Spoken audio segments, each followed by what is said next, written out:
Welcome back to another episode of the Buffalo Fatherhood Initiative podcast. I am your co-host, Sherman Webb Middlebrooks, the lifelong Buffalo resident and full-time black man. And as usual, I'm here with the good brother, Antoine Johnson. Yes, sir. What's going on? This is going to be a good one today. We got one of our father of the months that we're excited to talk with him about his story and his experience as a dad, but more importantly, how he feels about being the father of the month. So without further ado, I'm going to kick it over to our guest for today.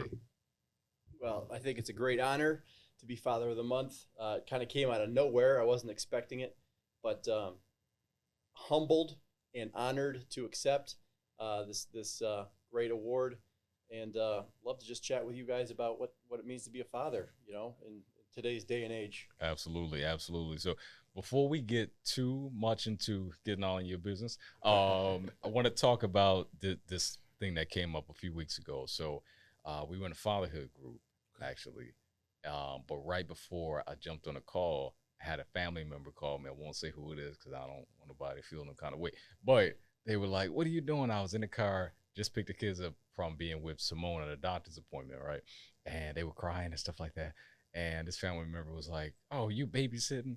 And I said, "No, I just picked the kids up. We're going home. I'm with my kids." And I couldn't help but feel, I hate using the word some kind of way. So I felt devalued as a father, because I'm thinking to myself, I'm not babysitting my kids. I'm with my kids. I'm parenting, right? I have them. It's not always easy, right. But I'm not babysitting. Right. But I've heard even other men say that, right? Yeah. Like, I'm babysitting my kid. My father has said that, and I said to him, "You weren't babysitting me. I'm your child. If somebody else had me, they'd be babysitting me." Words have meaning for a reason. But not you. So now that I opened that can of worms, I'd like to hear what you guys think. Yeah. I unfortunately use that term once in a while, probably too much. I think, but I hear exactly what you're saying. It's not babysitting when they're your own. You're just, you're fathering. That's what you're doing. I feel you. So, like, I've heard my dad, like, when people have said that, like, him speak up, like, you ain't babysitting your kid, you raising your kid. Like, so when other men have said it, and I was like, I rock with my dad. He was, present, but, like, he wasn't the most, like, engaging dude. Yeah. But, like, he definitely, like, raised his kid. I'm assuming that, like, he felt like when he had me, like, he wasn't babysitting me. He was raising me, which he was. But it was interesting to, like, hear him correct, like, other men, like, when they said that, and, like, almost, and he's like, spot on. I love that. I'm going to start using, I'm raising my kids. I'm not babysitting. That's such a better way to put it. I wonder, there's not a, like, that's the perfect word, but people have used babysitting as the catch-all for just watching your kids as a man. But it's we're raising our kids. I love that, man. Yeah. Credit to your dad. Yeah, definitely. Like, something that I take from Brother Antoine, like, saying the training, more is caught than taught. So, like, I had to understand with my particular dad, he's not a sit-down instructional, that is this is that kind of dude. Yeah. Like, you kind of got to pay attention and then pick up sort of what, like, he's putting down. So, like, I had to understand and learn to, like, appreciate that, because growing up with, like, a tad bit of resentment, like, why weren't you more, like, intentional, like, attention to detail, do this, do that, do this. Once I had a different perspective, I was able to, like, okay, see him in a different light, and then have value for, like, what I did actually see. Yeah. Right. Yeah, that's right. Really wise. It is something. I think it goes back to this whole idea that fathers are secondary parents. When people think about caregivers, first person that comes to your mind usually is a mom. And I get it. I was raised by a single mother. Dad wasn't really in my life. In that situation, I would look at him as a secondary parent too, right? Because he ain't really stepping up. Mm-hmm. But overall, that shouldn't be the norm, right? But even as we're talking about parenting, Tom, you have how many kids? Talk to us about your family. No problem. Hey, I'm ready for this. Yeah, I've got 6 kids. Oh wow! And that's what's up. Yeah, it was kind of, it all happened in a blur. Yeah. We had our first. I don't think we ever intended on having so many kids, but We had our first one soon after we were married. Then we had a set of twins, and then we just kept going. I'm Catholic, so one of the things, tenets of the Catholic faith is your husband and wife are supposed to just remain open to the possibility of kids. That doesn't mean we can't use, some forms of birth control, but we never did like a permanent form of birth control. So, we love each other and we connect, romantically, and the babies just kept coming, and it's been a blessing. I see, because you smooth. That was real smooth the way you put that. I love that connect romantically. The blessings keep coming, and now you look back and you're like, well, I can't even imagine my life without little Tommy. Mm-hmm. I can't imagine my life without little Eloise or Isabel. So they work their way into your lives and your hearts, and next thing you know, we just got a huge family. Yeah. We're doing the best we can with it. One of the things that I admire about you guys is you all are not super harsh with your kids. But my wife and I recognize that, like, they're really orderly, right? Like they're helping out with setting the table or clearing off the table. There's not a bunch of noise in the house, like people going crazy. Like I've been in people's houses, they got 1 or 2 kids and the house is going crazy. That my house. You guys, just really admire the way that you take pride in your name, the Lees, right? Like you are just a lot of pride and admiration for the way that you all run your household. How do you keep it all together? Thank you for saying. You may have seen us at our best, so I will not take too much credit for it. Emily is pretty good at organizing the kids, and she does a better job than I do of doing things like setting up. We have like before dinner jobs where the kids will set the table. Like one kid puts the napkins down, the other kid puts the fork and the knife down. Okay. So she's been really good at kind of creating this routine and sticking to it. So then to the point where all I really have to do is kind of, keep them moving.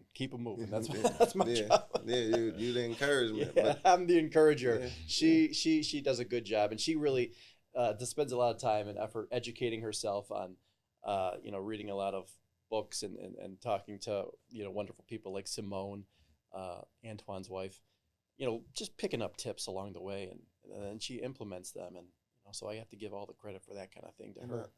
I think that's super important though, like the way it sounds like that you support her, because when I talk with folks, and when you're dealing with like a single parent, especially like even like me, like when my daughter's mom isn't around, it's like I need that backup. So even if I say something like my kid is intelligent, and like if you're raising an intelligent person, you're gonna teach them then to question. So she's conditioned to question, and like it's an open and safe enough environment where she can ask a question. And so, like, if she asks a question and I give an answer, she keep asking a question, I'll be looking at her mom like, yo, bail me out. Like, just say, like, your dad is this. Or, like, just so I don't have to be the person who says, because I said so. Like, because that creates, like, a different kind of dynamic and a different kind of, like, wall when your kid is just being curious and you're raising them to be an intelligent person to ask questions to see what's going on. But after a while, as a human, you get frustrated, and maybe you don't have the bandwidth to keep answering all these questions and explain everything, especially with 6 kids. That's a lot of questions that you got to feel. They keep coming. So it's nice to have that support. So don't like underestimate yourself. It's super important that you keep things. I love what you said, man. Like, you want your children to be asking questions. I mean, that's what we want. You don't want to shut them down with like, it's the way I said because I said it. But of course, we only have so much patience. So much bandwidth. Yeah, that's right. We only have so much. I know what you're saying. And I have a particular son, Henry, who just asks questions, and I they just keep coming. And it's because he wants to understand his environment. He wants with that understanding, I assume he's looking for security. You understand it, you feel secure in it, and that's what I think children deserve. And it's an important part of fatherhood, I think, to give that security to your home, and through helping them understand the world a bit more, through questions and things, even though I am, just because I said so. I've said that. Yeah, me too. I'm guilty. I do too. I've been guilty of it, and it's like I wish I had somebody to just bail me out. And so Totally. that's when I became more conscious when like I do have backup. Or even like with my mom, I'm like, Mom, like, come on. And she's like, just do what your dad said. It's like just to have that backup, I think is important. So don't understand. For sure, man. We talked about in the interest of time, probably only have about 5 minutes left. We do this piece every time. Keep Toss app. Initially, when I went through a group called the Fatherhood Connection, and the question was asked, I didn't know what I was gonna keep, right? Because I had some ill feelings toward my father, really just unresolved feelings. Sure. For me. So Keep Toss app. What would you keep? What would you toss? Like, I don't really like that he did X, Y, and Z. Yeah. And then what would you add to your fathering experience? Oh, that's a good question. So my dad was just really hands-on. He was around. God bless him. He was a great provider for the family, and he also did a wonderful job of passing along his hobbies. He loved to do artwork. He still does. He loves to do skiing and tennis and active things. And what I would keep and like to do more of myself is passing his passions. We'll call them his passions, but his passions for doing art or skiing or the other one? Tennis. He loved that. Sports. We'll just say sports. So that's something I'd like to keep. And I'm trying my best to pass my love of sports along to my kids. We love basketball. We love football. We're the kids all play soccer, and so that's, I think, something that probably came from my dad. And I want also, he does woodworking now, but back when I was growing up, he used to do a lot of like wood carving and things with his hands, clay. So those are things that I would keep in a second. Just his passions, passing along his passions for life. That was important. Speaking of his wood crafting, Simone and I were talking about tables, so I'm going to be talking to you soon. Yeah. So he built all of our tables, a lot of our furniture. He built, and he lives across the street. So next time you're over, why don't we wander across and take a look and see what some of the things he's made? And he loves making things for people. So he's just really generous with his time and his skills. So yeah, he's wonderful like that. Things I might toss. My dad really worked hard. He was an entrepreneur. He was always starting businesses and working hard to nurture them into fruition. He was in the steel business, but he also had 3 or 4 side businesses. He published a magazine before the internet. Really, really neat things. But he worked really hard, and I think that probably took away some hours, some time that he could have spent with us kids. So my mom, had to pick up a little bit of slack when he was hammering away at one of his many businesses.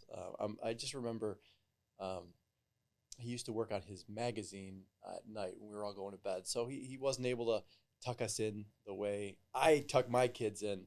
I like to spend a good 10 minutes with each one, and that's a good time to connect. But my dad was trying to get this newspaper magazine off the ground, and so he had other things, but that's fine.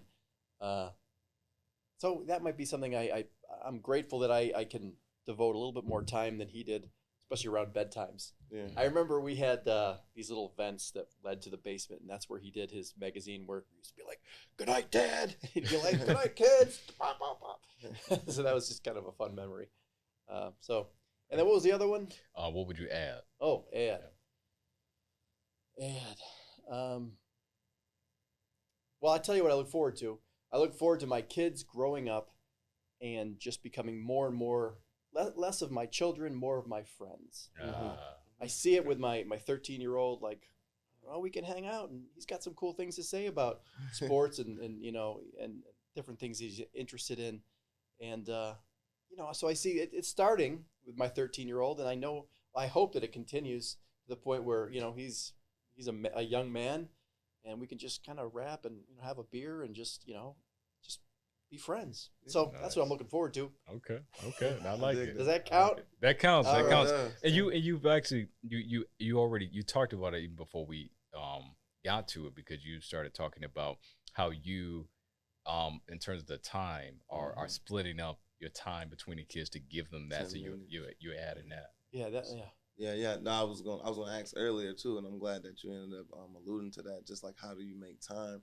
But like, just being really intentional. So I think like that being intentional with giving each one of your children like just a slice of dad, because it's you know what I'm saying? Trying. Yeah, just trying it and making that effort, and that matters. Yeah, thank you. Yeah. Well, no, this has been a good one. We appreciate having Mr. Lee on the pod today. Really honored. And we hope that you guys just continue to press forward and grow with the family. And God bless you. I appreciate it. Thank you, Antoine. Thank you, Sherman. This has been an honor and really fun to just chat with a couple of dads. Chopping it up, talking about fatherhood. I love it. Absolutely. Yeah, well, appreciate you and the work that you're doing. Thank you. All right.